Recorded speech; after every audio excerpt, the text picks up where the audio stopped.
Kegiatan penyuluh pertanian terdiri dari unsur utama dan unsur penunjang. Nah,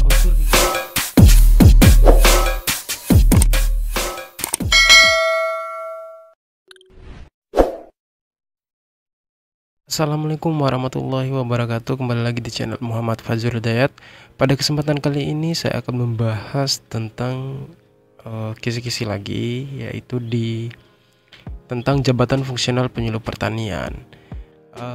Kembali ke Permenpan RB nomor 02 tahun 2008. Nah, di sini kita membahas jabatan fungsional penyuluh pertanian secara padat ya, singkat juga biar teman-teman dapat isinya di kisi-kisi yang satu ini.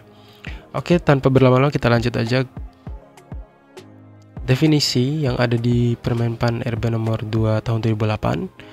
Jabatan penyuluh pertanian adalah jabatan fungsional yang memiliki ruang lingkup tugas, tanggung jawab, dan wewenang penyuluh pertanian yang diduduki oleh pegawai negeri sipil yang diberi hak serta kewajiban secara penuh oleh pejabat yang berwenang. Yang kedua ada penyuluhan pertanian adalah proses pembelajaran bagi pelaku utama serta pelaku usaha agar mereka mau dan mampu menolong dan mengorganisasikan dirinya dalam mengakses informasi pasar, teknologi, permodalan, dan sumber daya lainnya sebagai upaya untuk meningkatkan produktivitas, efisien usaha, pendapatan, dan kesejahteraannya, serta meningkatkan kesadaran dalam pelestarian fungsi lingkungan hidup. Selanjutnya ada penyuluh pertanian terampil. Nah, penyuluh pertanian terampil ini adalah pejabat fungsional yang dalam pelaksanaan pekerjaannya mempergunakan prosedur dan teknik kerja tertentu. Yang kedua ada penyuluh pertanian ahli, pejabat fungsional yang dalam pelaksanaan pekerjaannya didasarkan atas disiplin ilmu pengetahuan, metodologi, dan teknis analisis tertentu. Kegiatan penyuluh pertanian terdiri dari unsur utama dan unsur penunjang. Nah, unsur kegiatan penyuluh pertanian yang pertama ada unsur utama. Unsur utamanya ada pendidikan, persiapan penyuluhan pertanian. Yang ketiga ada pelaksanaan penyuluhan pertanian. Yang keempat ada evaluasi dan pelaporan. Yang kelima ada pengembangan penyuluhan pertanian. Yang keenam ada pengembangan profesi. Yang ketujuh ada unsur penunjang. Nah, unsur penunjang ini terdiri dari satu, peran serta dalam seminar lokakarya atau konferensi. Yang kedua ada perolehan penghargaan atau tanda jasa. Yang ketiga perolehan gelar kesarjanaan lainnya. Yang keempat pengajaran atau pelatihan pada pendidikan dan pelatihan. Yang kelima ada keanggotaan dalam tim penilaian jabatan fungsional penyuluh pertanian. Yang ketujuh keanggotaan dalam organisasi profesi. Yang kedelapan keanggotaan dalam Dewan Redaksi Penerbitan di bidang pertanian. Yang di unsur penunjang ini saya sesuaikan aja ya. Yang huruf P, peran serta, perolehan penghargaan, perolehan gelar, pengajaran, dan yang di bawah keanggotaan. Nah, seperti itu teman-teman bisa cara menghafal dari unsur penunjang tersebut. Oke, kita lanjut lagi. Nah, ini definisi dari programa dan rencana kerja. Adapun definisi dari programa penyuluhan pertanian itu adalah rencana tertulis yang disusun secara sistematis untuk memberikan arah dan pedoman pelaksanaan penyuluhan serta sebagai alat pengendali pencapaian tujuan penyuluhan. Sedangkan rencana kerja penyuluhan pertanian adalah jadwal kegiatan yang disusun oleh para penyuluh pertanian terampil dan penyuluh pertanian ahli berdasarkan programa penyuluhan pertanian setempat yang mencantumkan hal yang perlu disiapkan dalam berinteraksi dengan pelaku utama dan pelaku usaha pertanian. Bisa teman-teman bedakan ya. Yang di atas rencana tertulis, yang di bawah adalah jadwal kegiatan. Oke, kita lanjut lagi. Nah, adapun definisi dari pelaku utama dan pelaku usaha di sini adalah pelaku utama adalah petani, pekebun, peternak beserta keluarga intinya.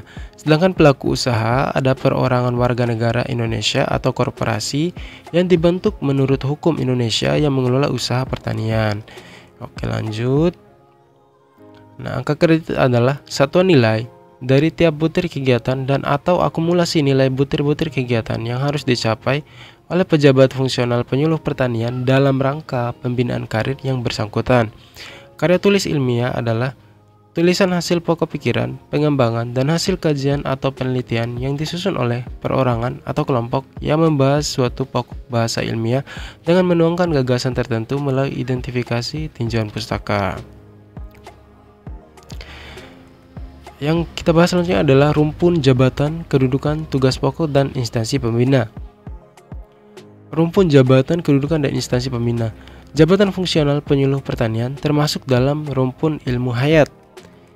Rumpun ilmu hayat ya. Penyuluh pertanian berkedudukan sebagai pelaksana teknis, fungsional pada unit organisasi lingkup penyuluhan pertanian pada instansi pemerintah. Instansi pembina jabatan fungsional penyuluh pertanian adalah Departemen Pertanian. Tugas pokok dari penyuluh pertanian adalah 1.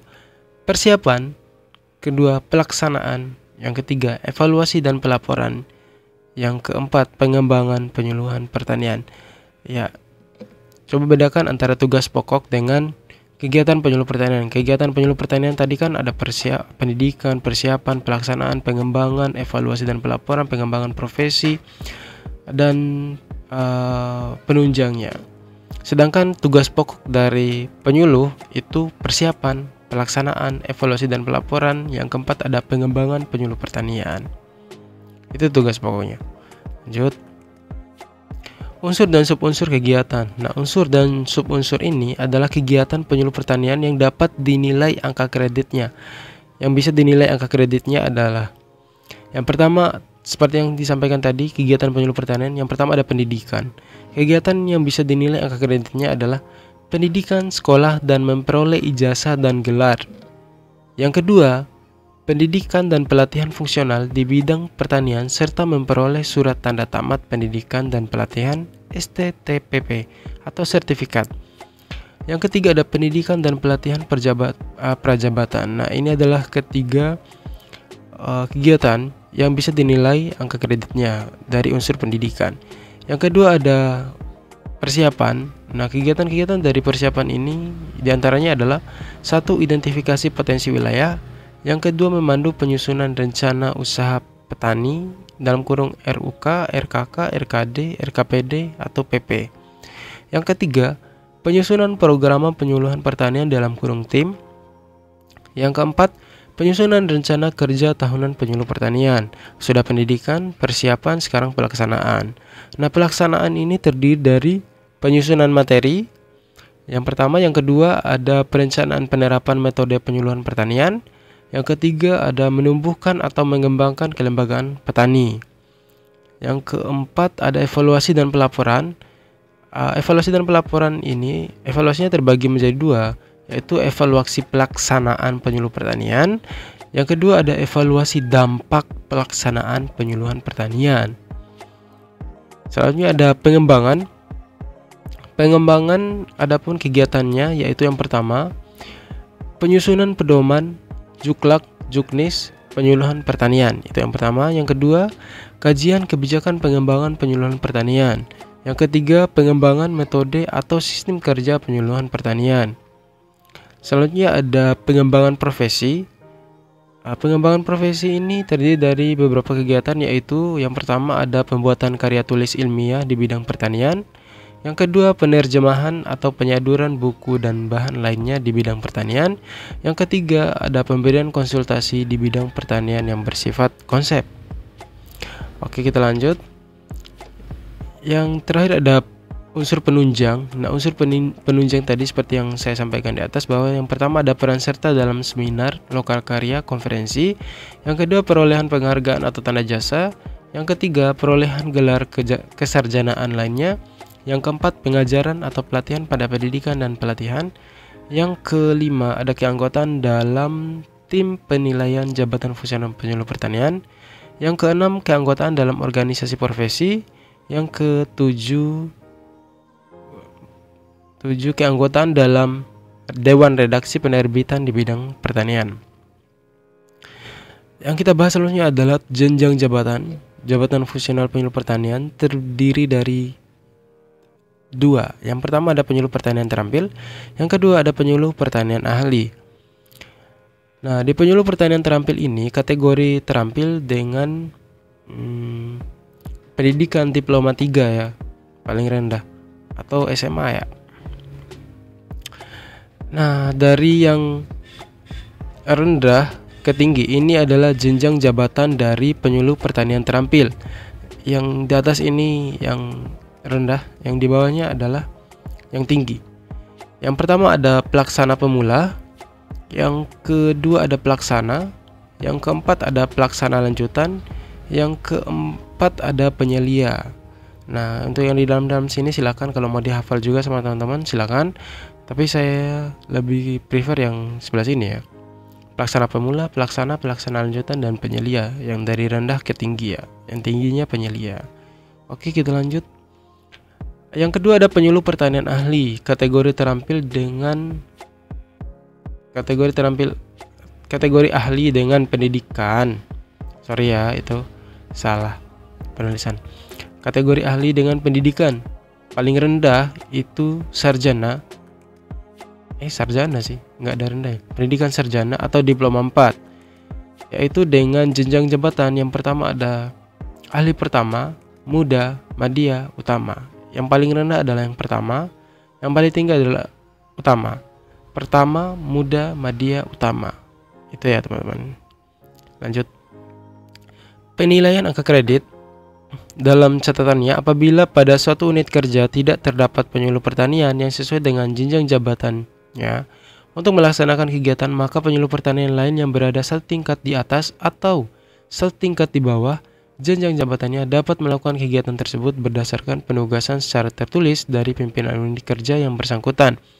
Nah, misalnya penyuluh pertaniannya yang melaksanakan tugas penyuluh pertanian satu tingkat di atas jenjang jabatannya, maka angka kredit yang diperoleh ditetapkan sama 80% dari angka kredit setiap butir kegiatannya.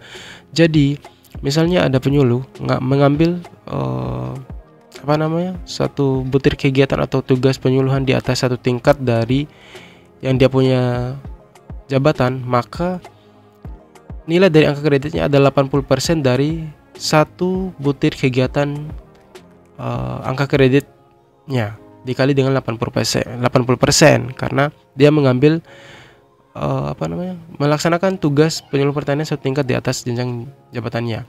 Jika ada penyuluh pertanian yang melaksanakan tugas penyuluh pertanian satu tingkat di bawah jenjang jabatannya, maka angka kredit yang diperoleh ditetapkan sama 100% dengan angka kredit setiap butir kegiatan. Jadi yang dia dapat dari angka kredit yang diambil dari satu jenjang jabatan di bawah satu tingkat yang dia ambil, maka nilai angka kredit adalah 100% dari satu butir kegiatan penyuluh satu tingkat di bawahnya itu. Oke, lanjut. Angka kredit kumulatif. Jumlah angka kredit kumulatif berasal dari 80% dari unsur utama dan 20% dari unsur penunjang. Nah, 80% unsur utama tadi, salah satunya beberapanya adalah seperti yang saya sebutkan di atas, ada pendidikan, persiapan, pelaksanaan, pengembangan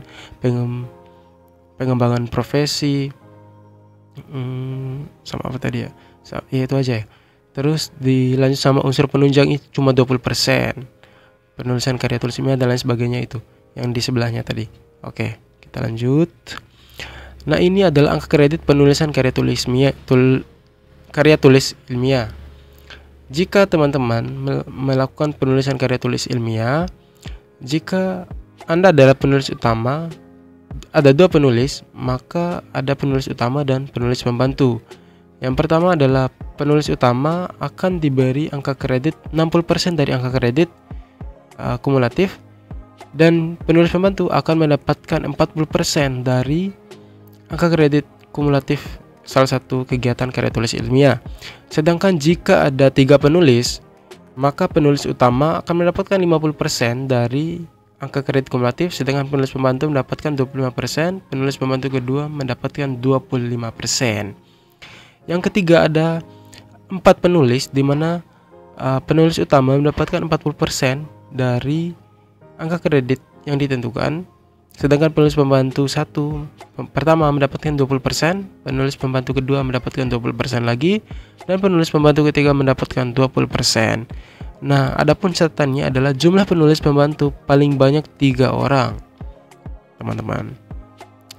Ya, mungkin itu saja yang bisa saya sampaikan kepada teman-teman.